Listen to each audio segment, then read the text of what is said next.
My name is Eliza Gray, and I'm 27 years old.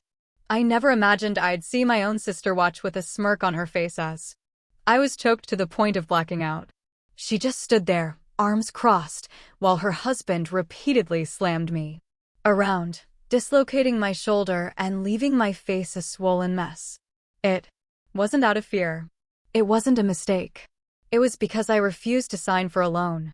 That's all it took to turn family into witnesses and silence into the ultimate betrayal. Before I tell you my story, let me know where you're watching from.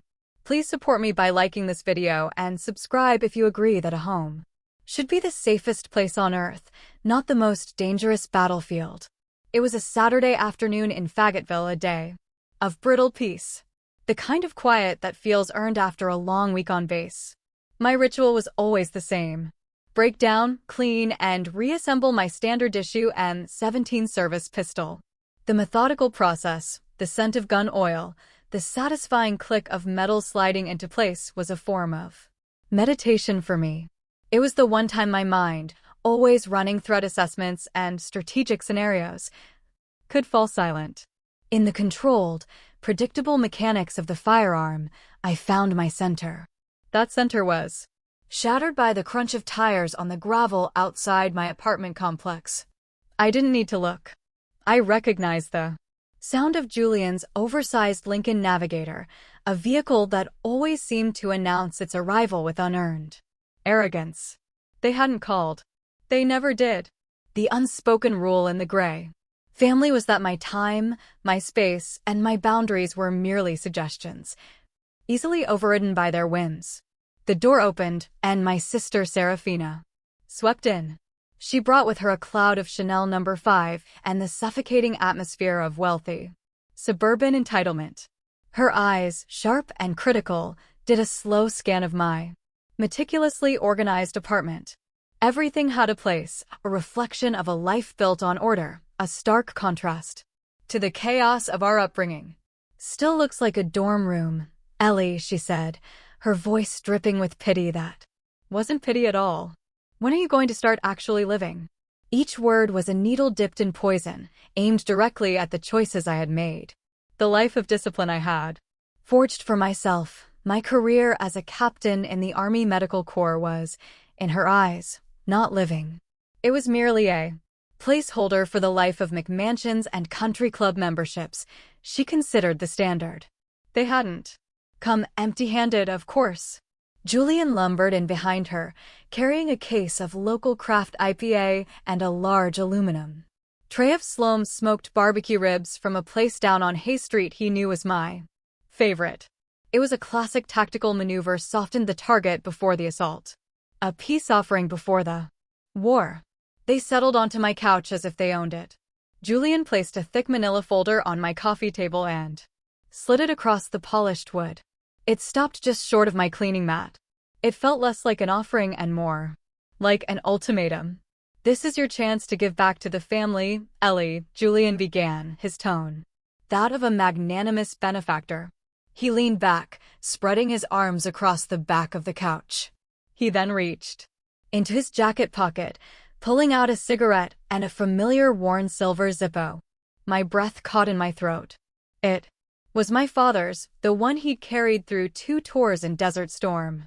Julian flicked it open with a casual thumb, that iconic metallic click echoing in the sudden silence of the room, and lit his cigarette, the flame dancing for a moment on a sacred relic. He blew a stream of smoke toward the ceiling. Mom and Dad invested a lot in you. West Point doesn't come cheap. It's time for you to invest back. Just like that, he had done it. He had twisted years of parental love and support into a cold, hard transaction. I was no longer their daughter. I was a stock that had matured, and it was time for them to cash in.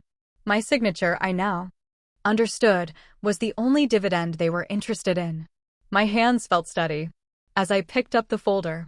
The screaming in my head was a distant roar, easily compartmentalized. I flipped through the pages. My eyes, trained to scan complex intelligence reports and casualty assessments in seconds, devoured the numbers. The loan amount was astronomical. The terms were predatory. A variable interest rate, a cross-collateralization clause that would tie my own assets to their debt. It wasn't a business plan. It was a financial suicide pact. A perfectly crafted trap. I placed the papers back on the table, aligning them with the corner. "This isn't a loan," I said, my voice quiet, but as hard as steel. "This is a financial death sentence." Sarah let out a little laugh, a light tinkling sound. That grated on my last nerve. It was the same laugh she used as a child, right after she'd pushed me and claimed it was an accident. "Oh, little sister, you're always so dramatic. It's just paperwork.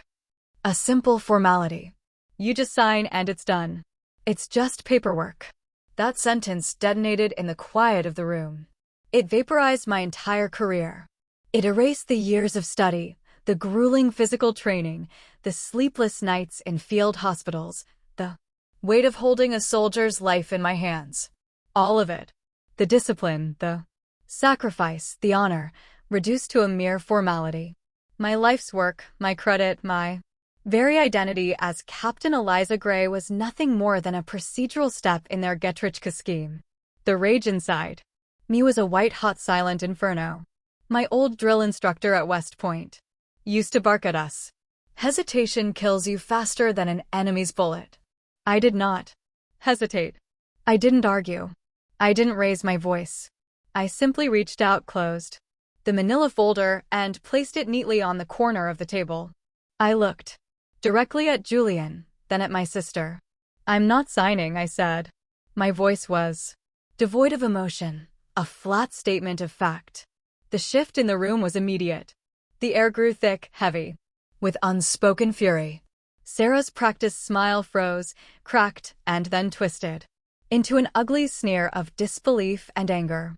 Julian's face darkened. He surged to his feet, shoving the chair he was in backwards. Its legs shrieked against the hardwood floor, a raw, violent sound that ripped through the tense silence. "You'll regret this, Eliza," he spat, his voice low and menacing. "Family isn't something you can just turn your back on." They stormed out, leaving the case of beer and the tray of ribs untouched on my floor. They left the silence, now heavy and charged like the air before a lightning strike. The lock on my front door clicked shut. But I knew it wouldn't be enough. This wasn't the end. This was the opening salvo. I knew this was just the first skirmish. The war had just begun. After the failed ambush at my apartment, the direct assault ceased. It was replaced by something far more insidious. My phone, once a tool for connection, became a weapon turned against me. The campaign began subtly. A text message would buzz, and I'd see a photo from our childhood pop up on the screen. It was a picture of me around 12 years old, helping Sarah with her algebra homework. I remembered that night she'd been crying because she was failing the class. I had stayed up with her until midnight, patiently explaining the equations until she finally understood. Sarah's caption read, "You were always the smart one, Ellie. Use that intelligence the right way." It wasn't a compliment. It was a command wrapped in the guise of a fond memory. Another message arrived a day later. It was a short video clip from my West Point graduation. The camera was shaky, but you could see my father, his face beaming with a pride so pure it was almost painful to watch now. He was telling someone off camera, "That's my girl, my captain." But Sarah's text underneath twisted the moment into a weapon. "Dad would be so disappointed to see you now." She was mining our shared history for ammunition, turning my father's love into a tool of emotional blackmail. Each notification was a calculated strike designed to chip away at my resolve, to make me question my own judgment, to drown me in a manufactured sea of guilt. It was a psychological siege, and I was the lone defender of my own sanity. Then on Thursday, a delivery truck pulled up. A floral arrangement was left at my door. It was a large furial spray of white lilies, the kind you see resting on a casket. The scent was cloying, filling my small apartment with the smell of awake. Tucked inside was a small card written in Sarah's elegant, looping script. "Thinking of you. Hope you reconsider before it's too late." It wasn't a peace offering. It was a threat beautifully packaged. But the most devastating blow didn't come from Sierra's psychological warfare. It came from her most powerful ally, our mother. She called on Sunday evening, right around 7, the time she knew I'd be home, winding down for the week. Her voice on the other end of the line was heavy with a practiced weariness. The sound of a martyr resigned to her suffering. "Ellie, I don't want to take sides," she began. And with that single classic lie, I knew she already had. It's the opening line of every collaborator who has already chosen their allegiance. "But your sister is under a lot of stress," she continued, her voice a low, pleading sigh. "Julian, too. This whole thing. It's been very hard on them. Can't you just bend a little for the peace of the family?" The words hung in the air between us, thick and suffocating. I felt a cold calm settle over me. "The peace of the family, Mom?" I asked, my voice level, devoid of the emotion churning inside me. "Are your peace and quiet?" There was a long pause on the other end, a silence so profound I could hear the faint hum of the refrigerator. Finally, she let out another long-suffering sigh. "You always have to make things so complicated, Eliza." And there it was. In one sentence, she had convicted me. I, the one who had been threatened, insulted, and now assaulted, was the troublemaker. The one asking for basic respect was the one making things complicated. Her words didn't just hurt. They unlocked a door to a memory I'd kept buried for years. The phone call ended, but I was no longer in my Fayetteville apartment. I was 19 again, crumpled at the bottom of the oak staircase in our family home in Ohio. A blinding, searing pain shooting through my left shoulder. Sarah was at the top of the stairs, her face a mask of panic, not of concern for me, but of fear for herself. She had shoved me during an argument, and my feet had tangled, sending me tumbling down. But the memory that cut the deepest wasn't the fall. It was the car ride to the emergency room. My mother was driving, her knuckles white on the steering wheel. She never once asked if I was in pain. She never asked what happened. She just reached over, her grip tight on my good arm, and repeated the same phrase over and over like a mantra. "You slipped. You tell them you slipped and fell. Do you hear me, Ellie? Sarah has her whole future ahead of her. One little mistake could ruin everything for her."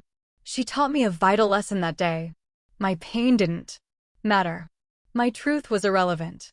My body was secondary to my sister's pristine image. She didn't teach me to be strong. She taught me to be silent. My silence was the currency for her peace. That night, sleep was impossible. I sat in the darkness of my living room, the faint glow of the streetlights painting stripes on the floor. An old familiar ache throbbed in my left shoulder, a phantom pain that echoed the fresh wound in my heart. And in that moment, I understood with chilling clarity. My silence at 19 was the first brick in the path to this personal hell. My mother's tolerance, her desperate need to maintain a flawless family facade, had given Sarah and Julian an unspoken permission slip. It had taught them that their actions had no consequences, that my boundaries were meaningless. While sitting there, I pulled out my phone and idly scrolled. I came across a lecture by a psychologist, a video about a term I'd heard but never truly applied to myself. Gaslighting. As he listed the signs, questioning your memory, twisting your words, using what they know you love against you. It was as if he was reading a playbook of my family's entire history. I finally looked up and my reflection stared back at me from the dark screen of my phone. I saw the faint outline of a woman in her late 20s, her face drawn and tired. But I saw something else too. I saw the uniform I had earned. I saw a captain in the United States Army. I took an oath to protect this country from all enemies, foreign and domestic. Tonight, I made a new oath, a quiet promise to myself in the dark. I would protect myself from the enemies within my own family. My mother's voice from the past whispered, "Don't make a scene." But a stronger voice, my own, answered it. "This cycle ends here. It ends with me." My decision to make things complicated did not go unnoticed. The psychological warfare shifted, becoming something far more tangible, more invasive. The escalation began quietly in the pre-dawn gloom of a Monday morning. On my way out for physical training, the air still cool and damp, my boot brushed against something on the welcome mat. I looked down. It was a small piece of paper, folded into a neat, precise square that had been pushed under my door. Even in the dim light, I recognized the elegant slanted handwriting. It was Sir. My heart gave a hard single knock against my ribs. I picked it up. The paper felt thin and brittle, cold from the night air. The note was simple. Family is forever. Don't make the wrong decision. It wasn't a direct threat, but the implication was a physical presence. It meant one of them had stood right here on my doorstep while I slept. My sanctuary, the one place on earth I had absolute control, had been breached. The feeling was a cold stain spreading through my chest. I didn't crumple it up. I didn't throw it away. My training took over. A series of conditioned responses overriding the initial shock. Back inside, I pulled on a pair of latex gloves from my medical kit, carefully placed the note into a Ziploc bag, and took out a Sharpie. I wrote the date and time on the bag's white strip and sealed it. My soldier's instinct had taken over. This was no longer just a note. This was Exhibit A. A few days later, the violation grew more personal. I came out of the commissary to find another note. This one tucked under the windshield wiper of my car. It was positioned with deliberate cruelty, stark white against the faded blue of the proud daughter of a veteran bumper sticker my dad had placed there himself years ago. He had smoothed it on with a grin, saying, "So everyone knows you're one of the good ones, Ellie Belly." Now, Sarah's words sat on top of his memory. "You think you're so strong? You're not." They weren't just threatening me. They were defiling his legacy, using my love for him as another pressure point. That night, the threat became mobile. The black Lincoln Navigator returned. It was just after midnight. The silence in my apartment suddenly felt different.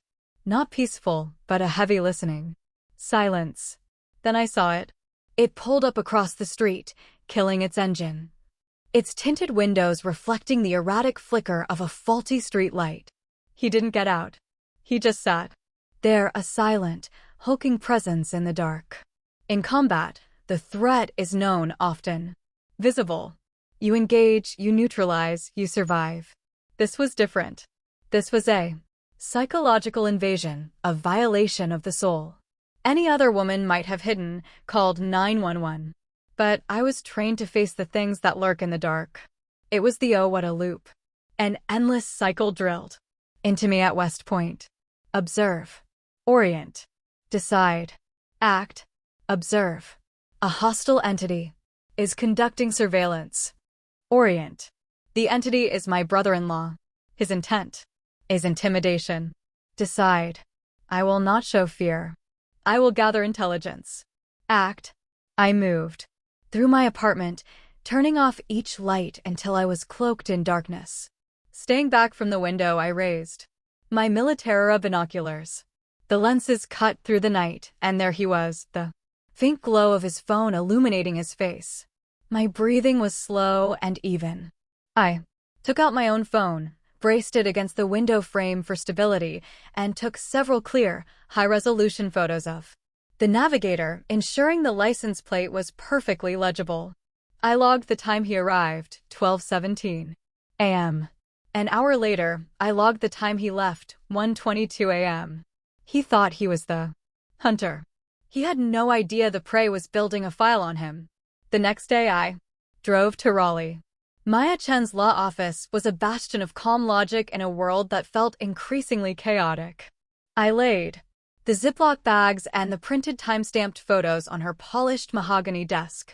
She looked at everything, her face growing harder, her jaw tightening with each piece of evidence. "This isn't a family dispute anymore, Ellie," she said, tapping one of the photos with the end of her pen. "This is a clear pattern of harassment, stalking. But a judge will want more. They'll try to paint you as the unstable soldier, and this as circumstantial. We need undeniable, irrefutable proof." Her words were the final confirmation. That evening, my apartment officially became a forward operating base. I ordered a set of high-definition wireless security cameras, tiny discrete units with motion sensors and night vision. When they arrived, I spent hours installing them.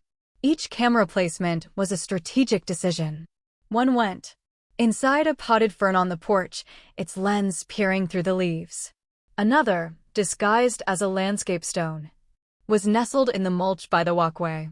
A third, the size of a quarter, was embedded in the dark wood of my doorbell frame, giving me a perfect wide-angle view of the entire parking lot.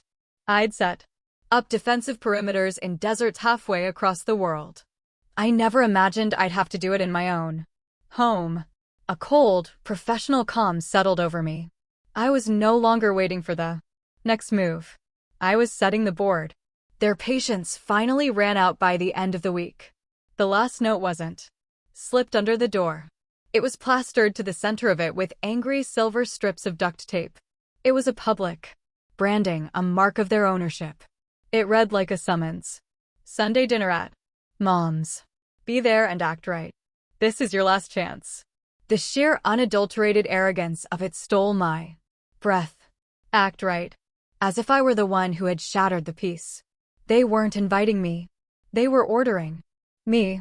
I knew that dinner wasn't an attempt at reconciliation. It was a tribunal.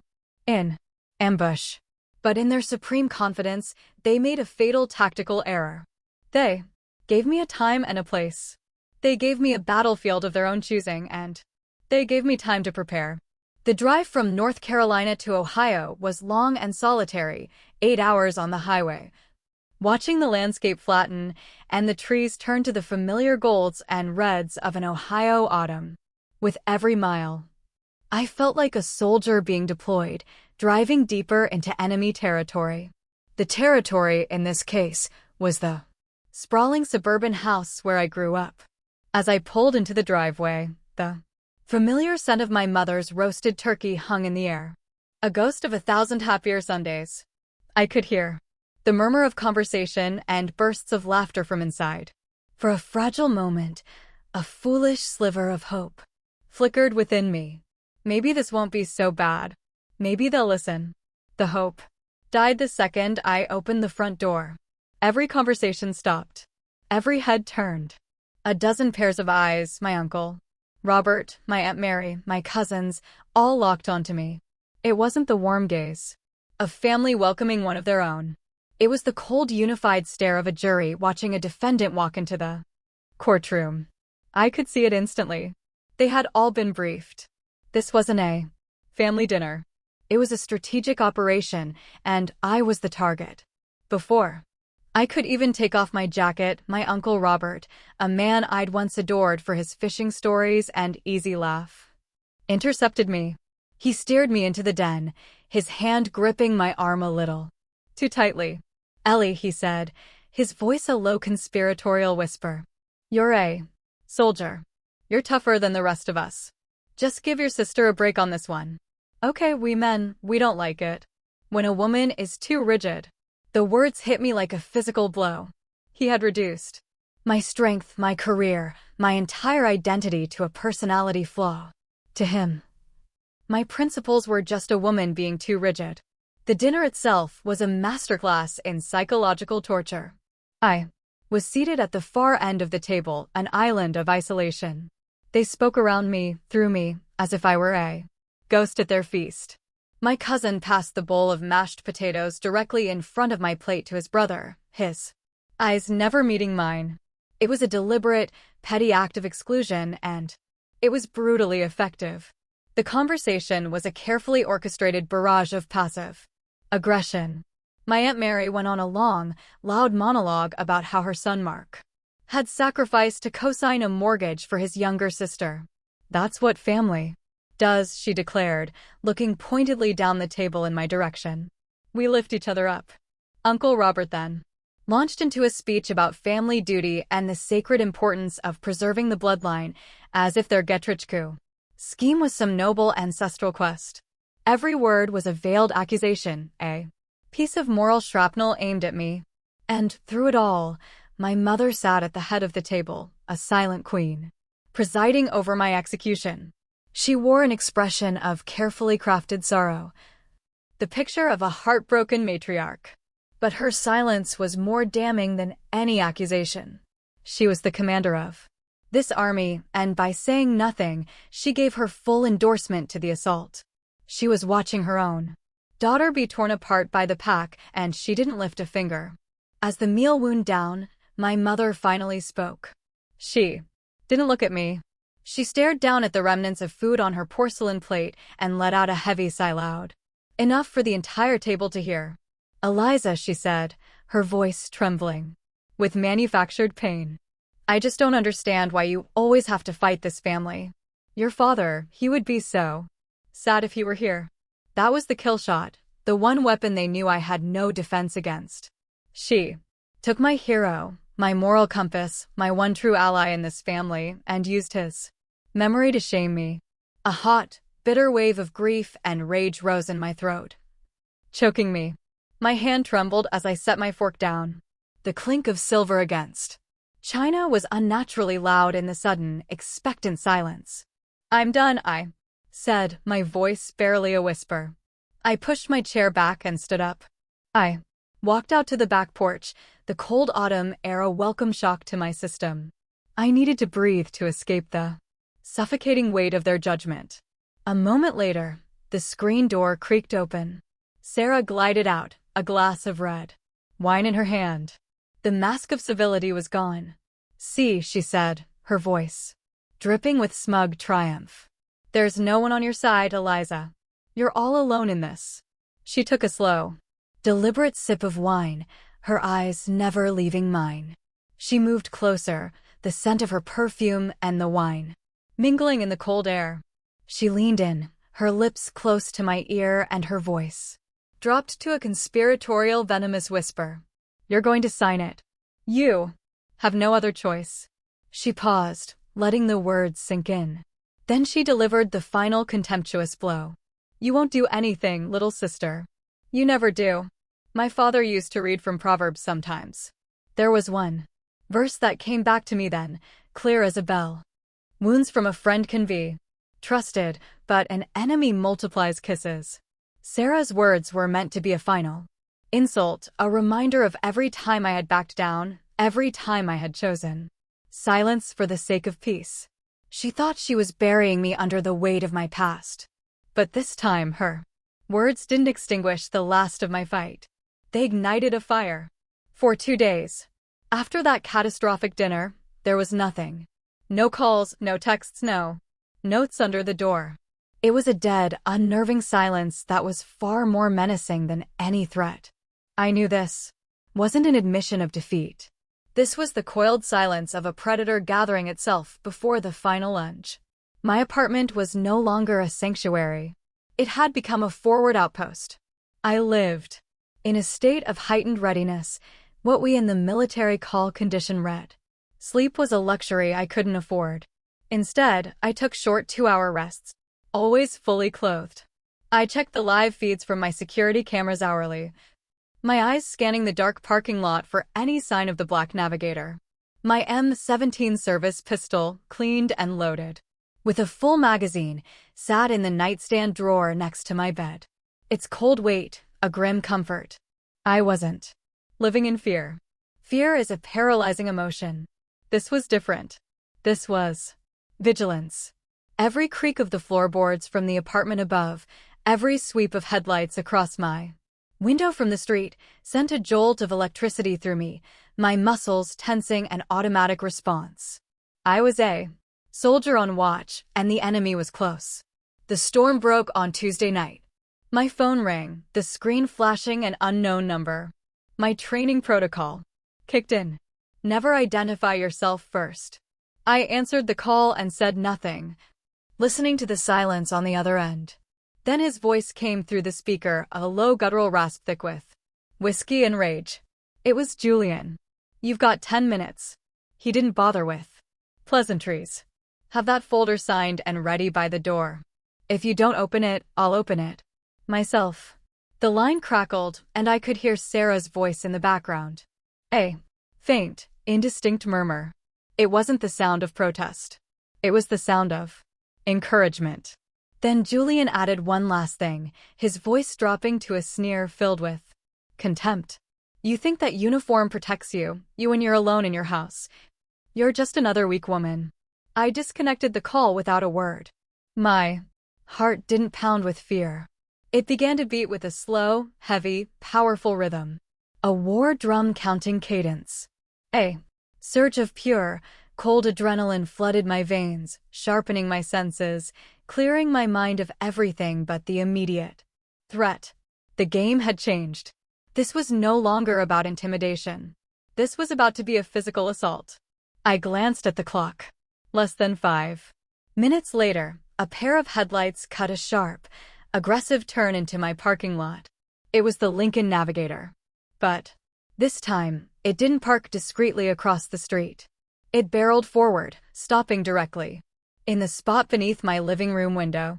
The high beams flashed on, flooding my apartment with a blinding white light, pinning me in a theatrical spotlight.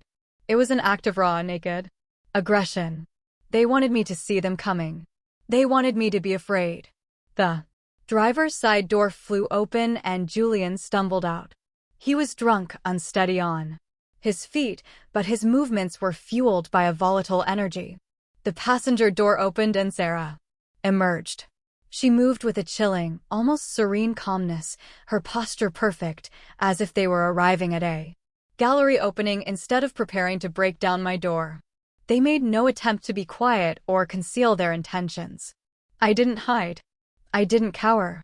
I stood back from the window in the shadows and watched them on the monitor connected to my camera feeds.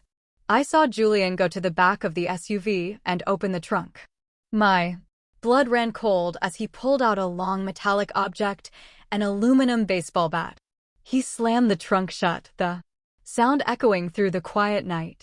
My heart constricted, a tight, painful knot in my chest, but my mind was crystal clear. The chaos of the situation was filtered through the grid of my training.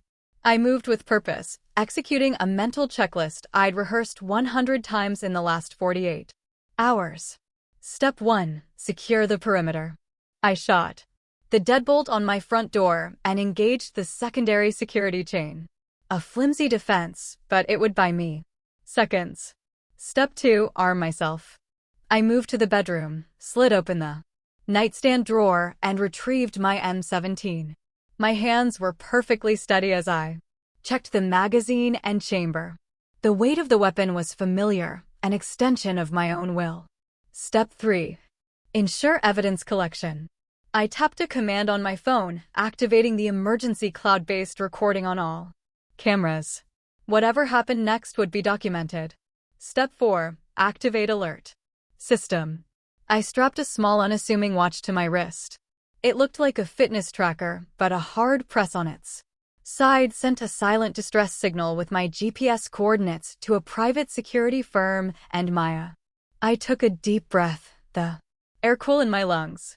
I remembered one of the first lessons in hand-to-hand combat training. Never let them corner you. Always create space. Always know your exit. I backed away from the door, positioning myself in the entryway that led to the kitchen. It gave me a clear line of sight to the entrance, but kept me out of their initial path of entry. I stood in the darkness of my home, weapon held in a low, ready position, listening to their approaching footsteps on the gravel. I was not a terrified little sister. I was not just another weak woman. I was Captain Eliza Gray, and I was defending my home. The first impact shuddered through the entire apartment. It wasn't the sound of a lock being picked. It was the blunt percussive thud of a battering ram. Julian was using his full body weight, slamming his shoulder into the wood. The frame groaned. A second impact harder this time.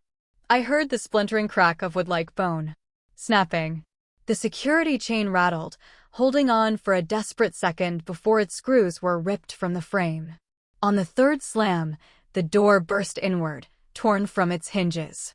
It crashed against the wall as Julian stumbled into the entryway, a hulking silhouette against the harsh glare of the porch light. His eyes were bloodshot, pupils dilated with rage and alcohol. The Aluminum baseball bat was gripped tight in his right hand, and behind him, Serafina. She didn't follow him in. She stopped perfectly framed in the ruined doorway, arms crossed over her chest. Her face was a blank canvas, devoid of any emotion. No fear, no concern, no shock. She was a spectator who had paid for a front row seat. She wasn't there to stop it. She was there to watch. "You think you're better than us?" Julian roared, the words slurring together as he lunged. I was in motion before he finished the sentence, sidestepping the wild, telegraphed swing of the bat. The metal whistled past my ear inches from my head and slammed into the wall, leaving a deep crater in the drywall. But he was bigger, heavier. He used the momentum of his swing to bring the bat around in a low arc, sweeping it against my legs. My feet went out from under me. I hit the hardwood floor hard, the impact jarring my teeth. The nightmare began. He tossed the bat aside, the metal clattering loudly on the floor. He preferred his hands. He lunged, grabbing a fistful of my hair and slamming my head back against the wall. The plaques and commendations I'd hung there, awards for service, for leadership, rained down around me, glass shattering. He shoved me away from the wall, sending me stumbling backward. My hips slammed into the corner of my small writing desk. There was a sharp crack and the tinkle of breaking glass. The only framed photo I owned, a picture of my father and me, on the day I was commissioned as an officer, crashed to the floor, its glass face destroyed. Pain was a white-hot fog, but I was still fighting, trying to scramble away to create space. He was on me in an instant, his weight crushing me. And then he brought his knee up, driving it with brutal, calculated force into my left shoulder, directly onto the old scar. A dry, sickening pop echoed in the small space. An agony I had never known, sharp and electric, shot down my arm, erasing thought, erasing everything. But the fire. My arm went numb, useless. My shoulder was dislocated. I was on the floor, curled in a ball, my vision blurring at the edges. Julian straddled my chest, his heavy frame pinning me down. And then his hands were around my neck. His thumbs pressed into my windpipe and the world dissolved. My air was cut off. I clawed at his wrists with my good arm, but it was like clawing at concrete. Black spots began to dance in my vision, multiplying, converging. Through the graying tunnel of my sight, I looked past his shoulder toward the doorway. Sarah hadn't moved. She was still standing there, a statue of indifference. She was looking right at me, right into my eyes as the life was being squeezed out of me. There was no pity, no horror, nothing. And then she spoke. Her voice was calm, conversational, as if she were commenting on the weather. "You should have just signed it, Eliza," she said. "This all could have been so much easier." It wasn't the voice of a sister. It was the voice of a torturer explaining the reason for the pain. That voice, that absolute chilling detachment, it was a slap in the face that brought me back from the brink of unconsciousness. It cut through the pain and the terror and ignited a single freezing point of pure rage. The motto of the medical corps flashed in my mind: to conserve the fighting strength. My fighting strength was my life. I had to conserve it.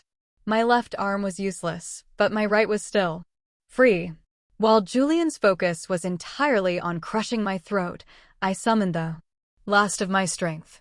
My fingers, clumsy and weak from oxygen deprivation, fumbled at my wrist. I found the side of the watch. I pressed my thumb down on the small recessed button. There was a faint tactile click, silent, unseen. The distress signal was sent, and in that same instant, I heard it. A faint distant sound from far away. A siren. Then another, growing louder, closer, weaving through the night. Julian heard it too. His head snapped up. Sarah's blank expression finally broke, replaced by a flash of pure animal panic. Their eyes met over my body. The hunters had become the hunted. Their game was over. Before we go on, if you've ever felt betrayed by someone who should have protected you, please support me by hitting the like button and let me know in the comments. Just type, I stand with Eliza if you believe no one should ever have to face that kind of darkness alone. By the time the military police kicked in what was left of my front door, Julian and Sarah were long gone. The wail of the sirens had sent them scurrying back into the darkness. They left behind a scene of utter devastation. My apartment looked like a battlefield. Shattered glass, overturned furniture, broken picture frames, and the dark metallic scent of blood hanging in the air. I was propped against the far wall, cradling my useless left arm, trying to control the ragged, shallow breaths that were all my bruised ribs would allow. Blood from a gash on my forehead trickled down my temple, warm and sticky. The lead MP, a tall, broad-shouldered sergeant with a calm, authoritative presence, took in the scene with a quick, professional sweep of his eyes. He saw me, then the wreckage. He didn't ask the meaningless civilian question, "Are you okay?" Of course I wasn't okay. Instead, he knelt, maintaining a respectful distance, his eyes meeting mine. "Captain, I'm Sergeant Miller," he said, his voice a steady baritone. "Medics are en route. The scene is secure. Tell us what happened." "Captain," he called me captain. He saw my rank, not just my injuries. In that moment, something inside me that had been clenched tight for weeks finally began to unclench. I wasn't alone anymore. I was among soldiers. I was among my own. The paramedics arrived, a whirlwind of calm efficiency. As they began to assess me, their questions were direct and impersonal. About the pain, my breathing, the numbness in my arm. Before they helped me onto the gurney, I pointed with my good hand toward the coffee table. "There," I said, my voice a raw hoarse whisper. The folder, the manila folder, was still there, spattered with a few dark drops of my own blood. It started with that and these. Sergeant Miller was already there. I watched as another MP wearing gloves carefully picked up the Ziploc bags containing Sarah's notes. I had left them on the kitchen counter ready. "Check the security system," I added, my voice cracking. "The porch, the doorbell, everything is on tape." Sergeant Miller nodded, his expression unreadable but professional. "We will, Captain," he assured me. He didn't look at me like a hysterical victim. He looked at me like a fellow officer providing critical intelligence. And for the first time, I felt a flicker of something that resembled hope. Maya was at the WAC Army Medical Center in under an hour. She must have broken every speed limit driving from Raleigh. She burst into the emergency room, her sharp business suit looking out of place amidst the scrubs and uniforms. She took one look at me at the butterfly stitches on my forehead, the dark bruises already blooming on my cheek and jaw. My arm, immobilized in a sling, and a fire I had never seen before ignited in her eyes. She didn't hug me or offer empty platitudes. Maya wasn't built that way. She pulled a chair up to my bedside, took out a yellow legal pad and a pen, and got straight to business. "Tell me everything, Ellie," she said, her voice a low, furious hum. "Every note, every phone call, every single detail. From tonight, we are going to bury them." Her presence, her unwavering belief and righteous anger was like a transfusion of strength. The burden was no longer mine to carry alone. This was our fight. Now, 2 days later, the real war began. A lead investigator from the Army's Criminal Investigation Division, CI, came to my temporary quarters on base, accompanied by Maya. He was a chief warrant officer, a man with tired eyes that had seen the worst of human behavior. He carried a tablet. "Captain Gray," he began, his tone formal but not unkind. "We've reviewed the footage from your security cameras." He turned the tablet toward me. Maya placed a steadying hand on my good shoulder. The video was grainy, shot in the stark black and white of night vision, but it was horrifyingly clear. The screen showed the door bursting open. It showed Julian bat in hand. It showed the assault, the violence, every brutal detail. And it showed Serafina standing in the doorway watching. The investigator fast-forwarded to the end to the moment I was on the floor. He turned up the audio. Sarah's voice, clear and cold, filled the small room. "You should have just signed it, Eliza. This all could have been so much easier. He turned the tablet off. The silence that followed was heavy. "Captain," the investigator said, looking me directly in the eye. "In my 20 years at sea, this is one of the most clear-cut cases of aggravated assault I have ever seen. We have the physical evidence. We have the prior harassment. We have your sister's own words establishing motive and intent." He paused. This wasn't a spontaneous act of rage. This was a planned conspiracy to commit a felony. His words were a vindication, a confirmation of everything I had endured. I hadn't imagined it. I hadn't been too dramatic or making things complicated. My truth, for so long dismissed and denied, was now recorded, time-stamped, and undeniable. My oath as a soldier was to protect the Constitution against all enemies, foreign and domestic. I never imagined the domestic enemy would share my blood. The legal battle had officially begun. Just as the investigator was leaving, a young female MP, one who had been at my apartment that night, stopped by. She handed me a cup of coffee. "I just wanted to say," she said, her voice a little hesitant, "you're not alone in this, Captain." She gently placed a folded blanket over my shoulders. It was a small gesture, but in that moment, it meant everything. The federal courtroom was cold and impersonal, all dark wood and solemn flags. The air itself felt heavy, thick with the weight of consequence. I sat next to Maya at the plaintiff's table, my back ramrod straight. I was wearing my Class A Army service uniform, the deep blue jacket perfectly pressed, the ribbons and medals aligned with geometric precision. This wasn't a costume. It wasn't for show. It was my armor.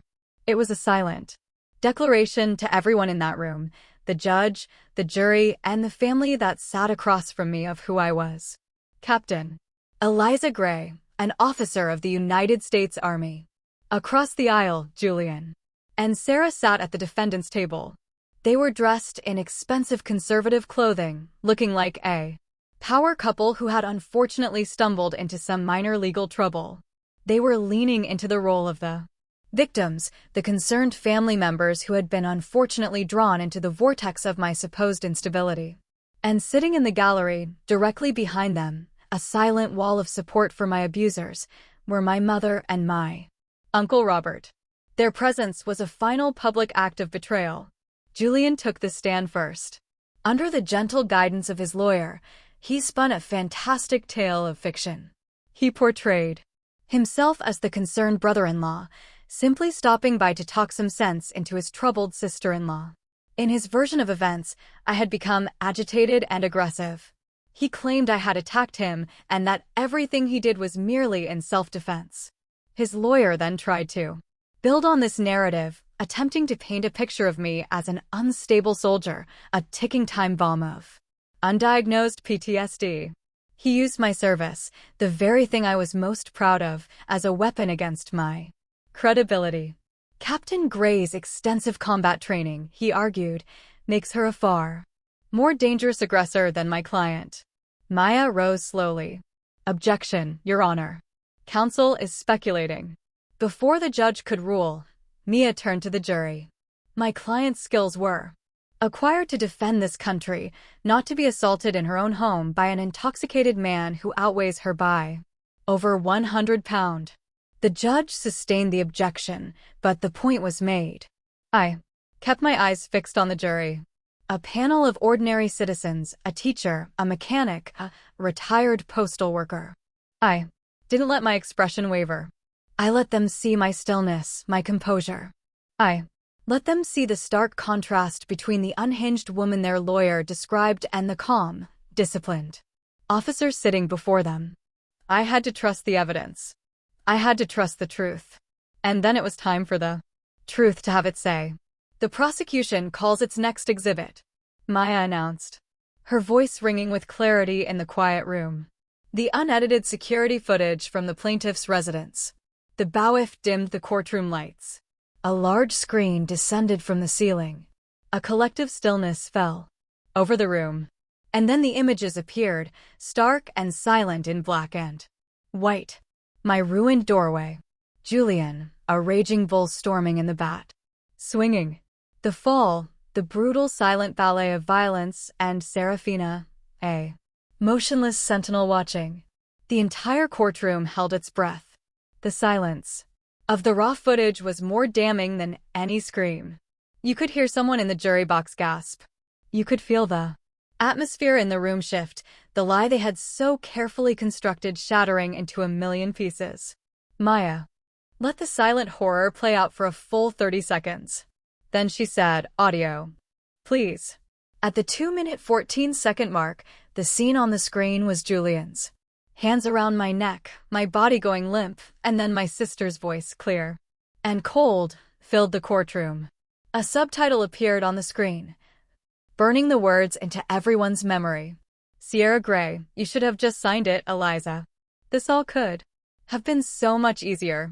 A wave of shocked murmurs swept through the gallery. The performance was over. The curtain had come down on their lies. I looked over at my mother. Her face was ashen. When it was Sarah's turn to take the stand, she was a different person. The confident, poised woman was gone, replaced by a trembling, weeping mess. But faced with the undeniable evidence of the tape, her crocodile tears were useless. Under Mia's relentless surgical questioning, she completely fell apart. "So, Ms. Gray," Mia pressed her voice like ice. "The violent assault on your sister. That was what you considered the last resort to get her to sign the loan documents. Is that correct?" Through a series of choked sobs and half-denials, the whole story came tumbling out. The plan, the financial desperation, the manipulation, the cold decision to use violence when coercion failed. She admitted she stood by and watched, hoping the assault would finally break me. Listening to her confession, I didn't feel the triumphant surge of victory I'd expected. There was no joy, no satisfaction. There was only a vast, hollow emptiness. It was the painful final confirmation of a truth I had always known but never wanted to believe. The sister I had once loved, the one I had protected and helped my entire life, had never really existed. Her love was a fiction, a role she played when it was convenient. And when it was no longer convenient, she was willing to watch me die. The verdict came down like the final decisive strike of a gavel. Julian was sentenced to federal prison for aggravated assault. Sarah received probation, community service, and a permanent restraining order. On paper, justice had been served. The system had worked. I had won. But after the trial, after the brief professional handshakes from the prosecutors and the relieved hug from Maya, there was only a profound and deafening silence. Days turned into weeks. Not a single phone call from my mother, not a text message from Uncle Robert or anyone else. It was as if in winning my case, I had ceased to exist. My utility to them had expired. As long as I was a potential resource, a signature, a source of money, I was family. But as a human being who had been wronged, as a daughter who needed comfort, I was a ghost. That silence confirmed a truth more painful than any of Julian's punches. I was never truly a part of their family. I was a resource. And now the resource was depleted. About a month after the sentencing, I was sorting through my mail when I saw it. A single cream-colored envelope addressed to me in my mother's familiar, looping handwriting. My heart gave a strange, complicated flutter. A small, naive part of me, part one thought had died on my living room floor, still clung to a sliver of hope for a real apology, for a sign of remorse. That hope disintegrated as I read the letter. It was 2 pages long, filled with her grief. She wrote about how broken the family was now. She wrote about Julian's terrible mistake and Sarah's unbearable stress. She wrote about her own sorrow and the shame that now hung over their lives. Not once did she mention my pain, my terror, or my dislocated shoulder. My experience was a footnote in the tragic story of her own suffering. The letter ended with the one line that sealed everything shut. I hope that one day you can find it in your heart to forgive us all so our family can go back to the way it was. Go back to the way it was. The way it was a lie. The way it was a lifetime of me making myself smaller so Sarah could feel bigger.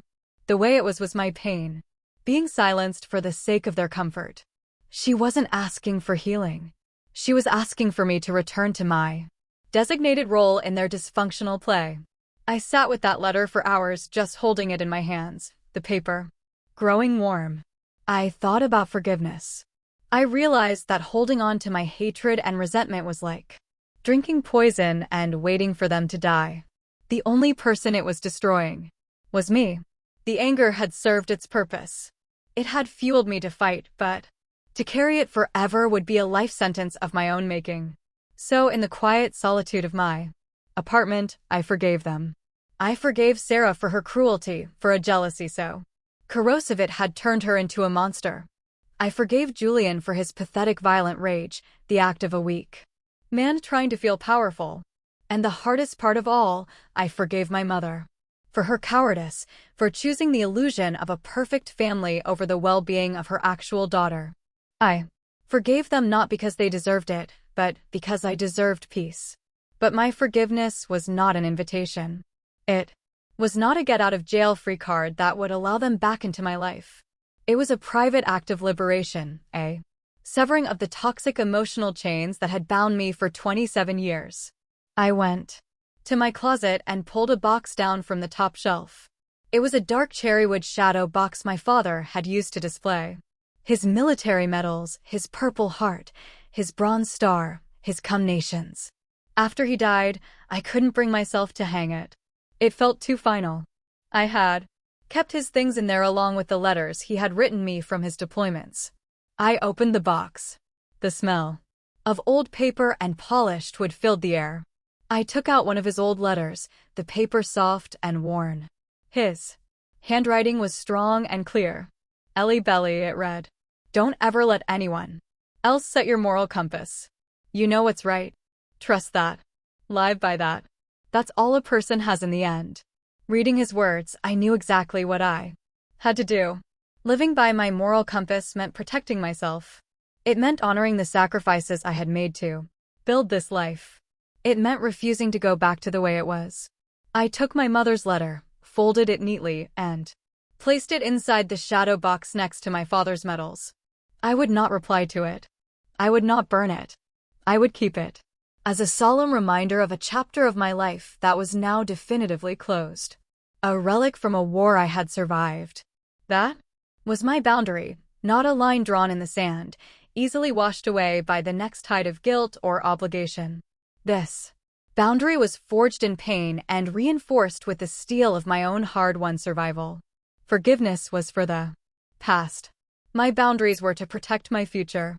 Some people might have walked away from the army after an ordeal like mine, seeking a quieter, less demanding life, far from the rigid structures that defined my world. I did the opposite. I leaned in harder, immersing myself in the one institution that had never failed me. The army, with its unambiguous codes of conduct, its culture of earned respect, and its unwavering belief in the chain of command, had proven to be my true family. It was a meritocracy that had never asked me to be less than I was. It had only ever challenged me to become more. I requested a transfer and was granted a new assignment, an instructor at the Army Medical Department Center and School at Fort Sam, Houston. It was there, standing in front of classrooms of newly commissioned medical officers, that I found my new purpose.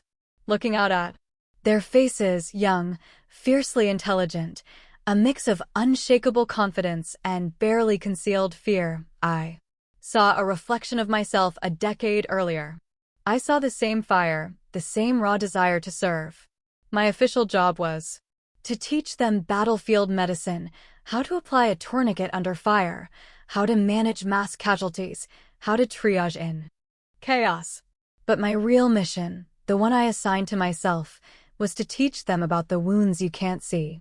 In our sessions on leadership and soldier care, I spoke to them about mental resilience, about recognizing the subtle signs of moral injury in their troops and in themselves. I created a lesson block on the critical importance of maintaining personal boundaries, even and especially with the people who are supposed to be your staunchest allies. I was trying to be the leader I wished I'd had all those years ago, one who could see the invisible scars. My own story, I learned, did not fade away into a sealed court file.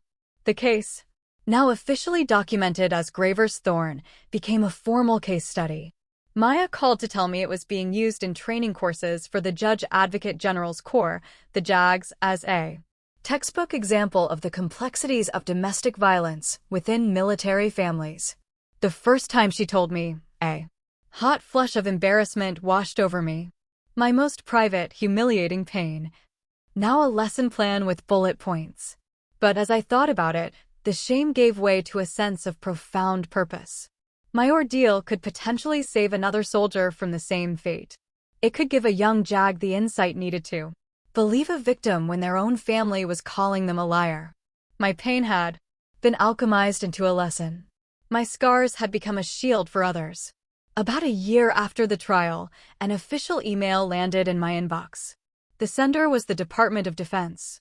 The subject line read, "Invitation to speak." My hands felt unsteady as I opened it. It was a formal request to be a keynote speaker at a joint service conference at the Pentagon. The topic was strength and resilience in military families. They wanted me to share my story. I spent a full week agonizing over the decision. The thought of standing in front of hundreds of high-ranking officers, decorated veterans, and civilian dignitaries of voluntarily laying bare my deepest wounds under the bright, unforgiving lights of a Washington, D.C. auditorium was terrifying. It felt like inviting the entire world to poke at my scars.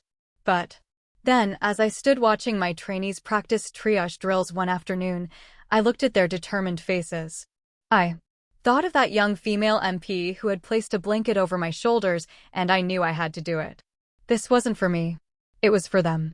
The day of the conference, standing backstage, I felt the familiar pre-mission jitters. But when I walked onto the stage and stood at the podium, a sense of calm settled over me.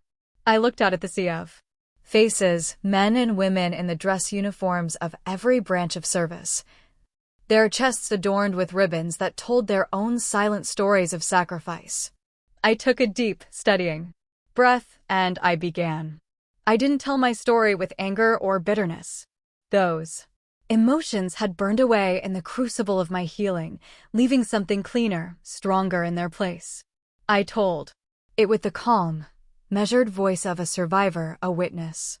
I spoke of the insidious nature of psychological abuse, the slow erosion of self that comes from familial betrayal, and the quiet, immense strength it takes to build a boundary of steel around your own peace. I ended my speech with the simple, powerful truth that had taken a war to learn. Blood ties are not a life sentence, I said, my voice clear and strong, reaching every corner of the silent hall. A family history is not a lifelong obligation. Sometimes the bravest, most courageous thing a soldier can do isn't facing enemy fire on a foreign battlefield. Sometimes it's saying the word no in your own home to protect your own peace. When I finished, there was a beat of perfect, profound silence, and then the entire auditorium rose to its feet as one. The applause was a thunderous rolling wave of sound and support that washed over me. But in that moment, I barely heard it. My mind, for the first time in years, was completely quiet. I felt only one thing, a profound sense of release. As I was walking off the stage, a young Marine, a lieutenant with the fierce eyes of a warrior and tears glistening on her cheeks, stopped me. "Thank you, Captain," she said, her voice thick with emotion. "You just gave me the strength. I need to make a call home and finally say no." I simply nodded, my own throat too tight to speak, and shook her offered hand. In her eyes, I saw my purpose. I saw my true legacy. I'd always thought that the verdict was the end of the story. I thought to myself, justice gave me peace. But standing there, finally whole, finally free, I realized something deeper. I was the one who gave myself freedom. And so my war at home ended not with a ceasefire, but with a declaration of my own freedom. If my story has resonated with you, it's because this battle is one that so many of us fight in silence. Please know that your voice has power, and your peace is worth fighting for. This channel is a place for stories like ours, stories of survival and strength. If you believe in the power of these stories to heal and inspire, please subscribe and become part of this community. Thank you for listening, and thank you for being a fellow survivor.